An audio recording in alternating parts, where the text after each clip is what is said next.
No, so everyone has that "मेरी आंखों में देखो" some nonsense with Yeah, that is, what they saw in movies because of something that they created on the stage.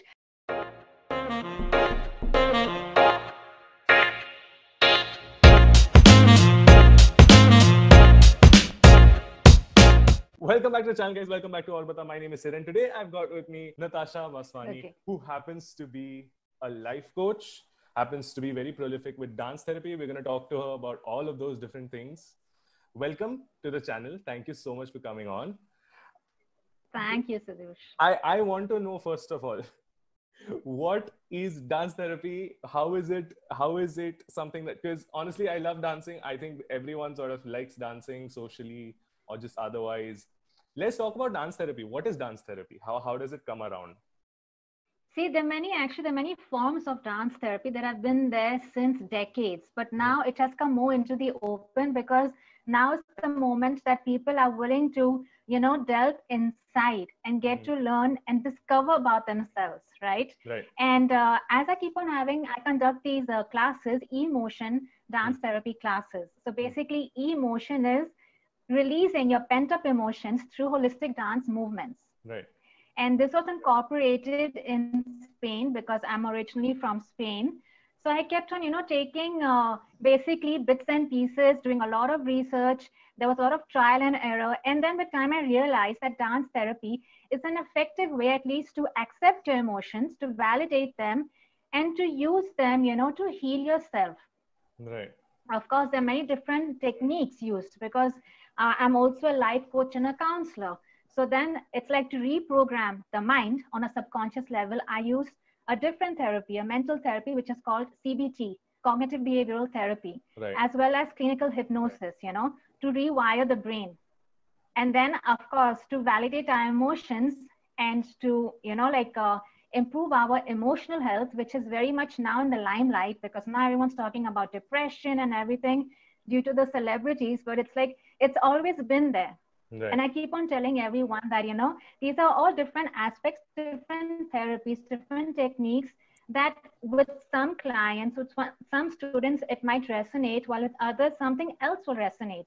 So True. there's not just one perfect, you can say, one magical solution for everybody because all of us have got our own different fears, insecurities, limitations, limiting beliefs, which we have been taught since childhood. We have our traumas. So when you Right. put everything into the picture and you see how it resonates with the person, they can apply to it accordingly. But I have seen magnificent results in my emotion dance therapy classes. I mean, there have been people with terrible, knee issues. They enter with a migraine, and the moment they leave after the first session itself, it's just disappeared. Right. I mean, they themselves notice that, oh my God, what is this? Because it's as simple as, just shedding off what we have many times, just letting ourselves go like a little child, you know, loving our inner child, being a kid. Everyone should always be a kid at heart, right? That's what it said. Sure. So it's basically just letting go, okay, having a bit of fun, being a bit playful and live to break out of the monotony, out of all those responsibilities and all the things that trigger that anxiety in us. I want to understand, because you said you're also a life coach and a counselor. What are the differences? I think everyone sort of bungles everything up together, and everyone's like, Yes, "Sab to ek hi yes. hai, everything is the same." What are the differences? Tell us about the नहीं different actually categories. actually बहुत अलग है. I will explain to you because this is what I've even explained in my online courses which I'll be launching soon. So basically, a life coach is one who deals with, focusing on the client's mainstream goals. All Right. right, focusing on the present towards future goals, but something attainable. And they offer processes and different types of techniques, okay, to work towards those goals. That's a life coach. Now, a counselor delves into your past. Okay. What type of childhood did you have?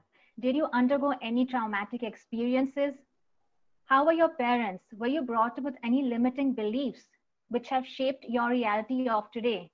What is holding you back? If there are any trigger points in your life, okay, what are they and why are they? And Okay. then we work through different types of healing those trigger points.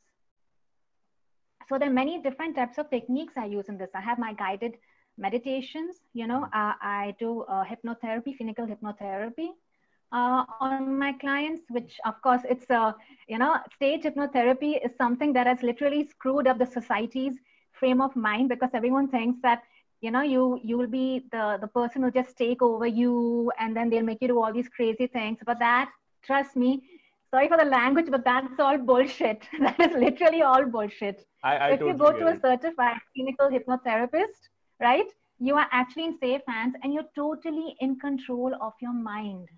Hmm. Hmm. It's basically just tapping into your subconscious mind to recreate, okay, an event that has held some pain in the memory of your cells in your body, and then to heal that, accept it, heal it, and move on in life. I think it's the So same thing yes, if someone's chopping up your body to kill you versus someone's chopping up your body to actually perform surgery. They're two different things altogether. I think that's a decent analogy. Yeah. So, right, yeah, that's true. so tell us about your journey, Natasha, because you said you're from Barcelona, correct? Yes, I'm from Barcelona. I've been in Mumbai since the past 13, 14 years. It has been quite an enlightening journey. There have been lots of experiences, traumas, anecdotes, everything. But you come to a stage when you realize that, okay, everything and every person in front of you is here to teach you something. Mm-hmm. I mean, I'm a strong believer of karma. Nothing happens without a reason, there's no coincidence for anything. Sure.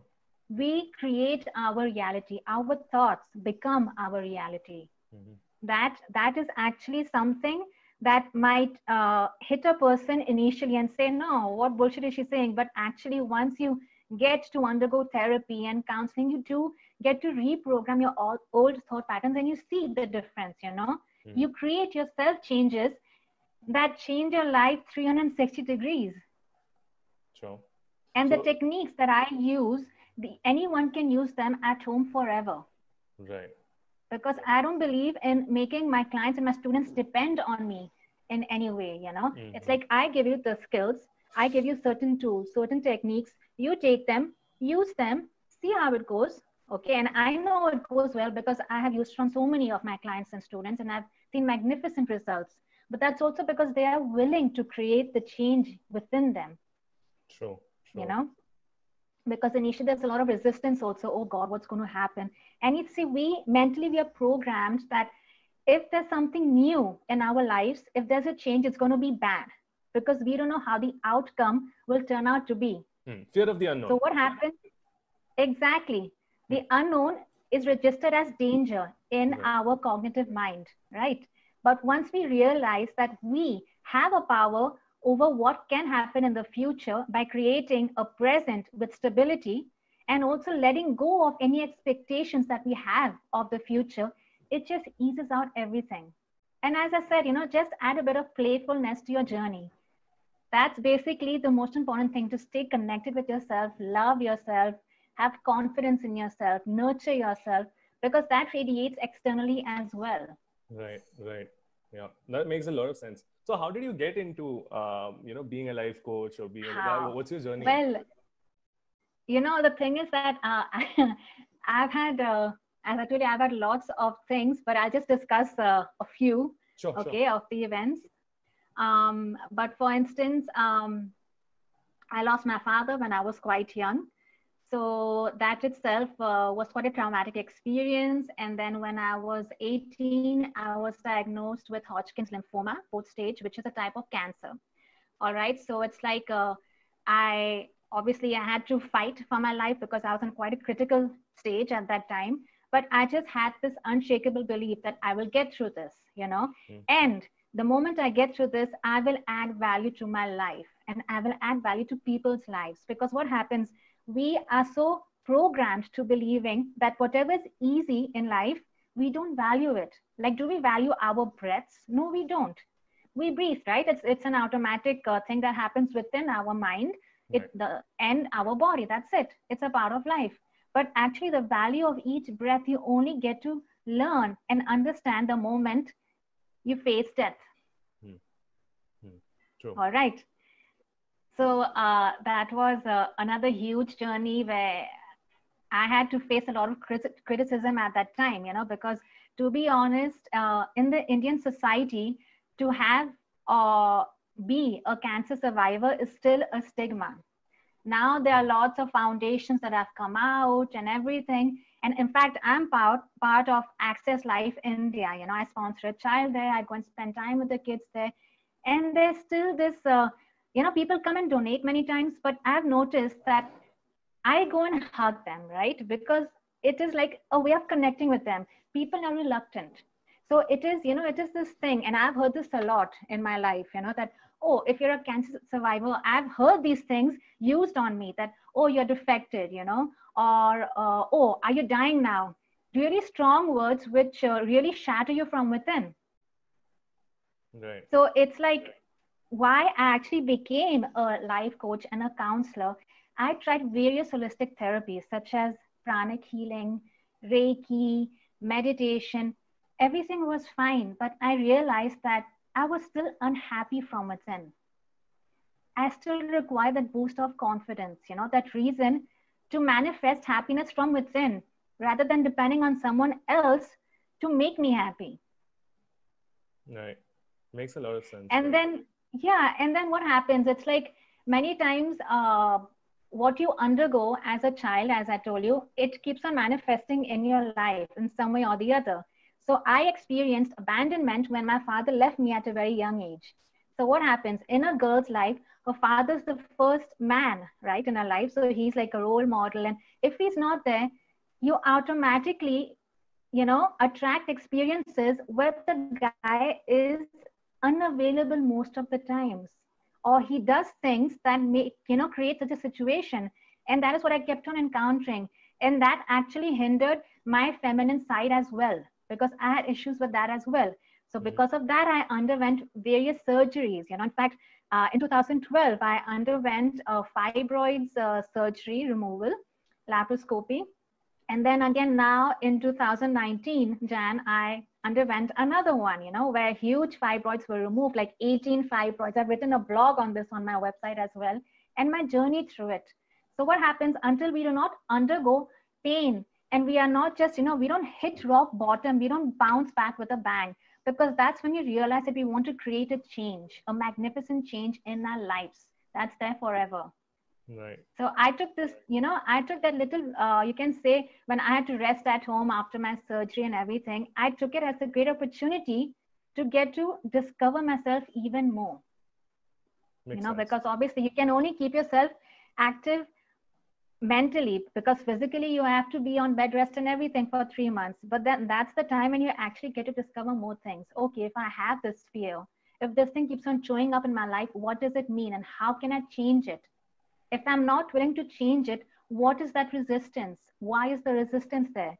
So this is something on a very deep level, but actually, like now also you are listening to me, so it makes sense because it's resonating in your subconscious mind. Our subconscious mind knows everything. That is the beauty. Our subconscious mind is aware of everything. But consciously, many times, we are unaware of something because consciously we use our logic.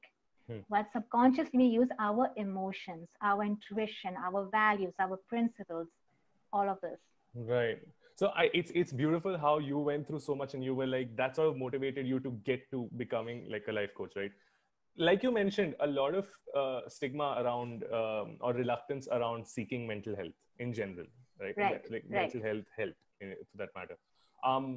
What is your message to everyone? What is your message to people in general who are like, it's okay, I'll figure it out, or let's see how it goes? What's your message to those people? If there's any resistance from your end, that means you need help. Bingo. Because mental health does not mean that you are crazy. I need people to understand this. I hear this so many times.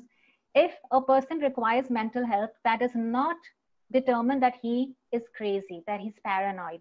All of us require mental help because it is as simple as we cannot be in the same frame of mind 24/7. We have more than 30,000 thoughts in a day, much more than that.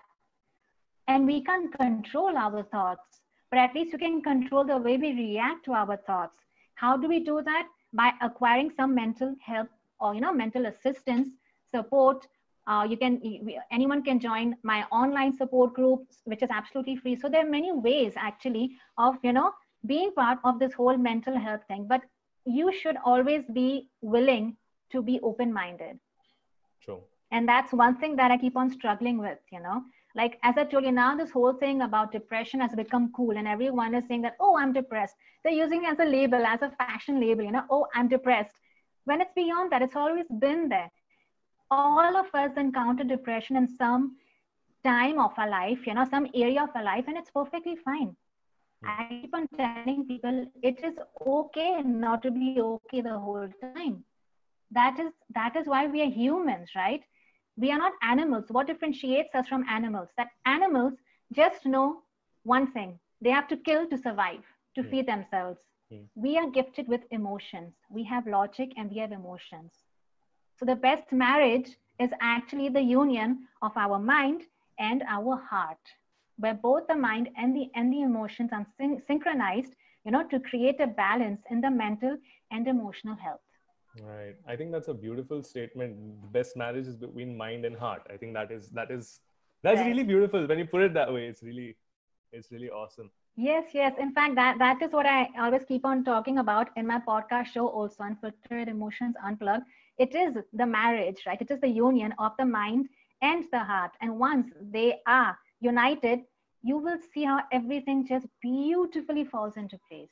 Right, right. Makes a lot of sense. Guys, I'm putting all her links in the description. You can go hit her up, join her sessions and things like that. Yeah. Definitely. And I've heard this many times, you know, that, oh, we can't afford it. And, you know, we have our limited resources now. No problem. I have my free online forum, okay, where I share my true experiences and other people's inspirational stories, as well as many quotes from really important books that can add value to your lives.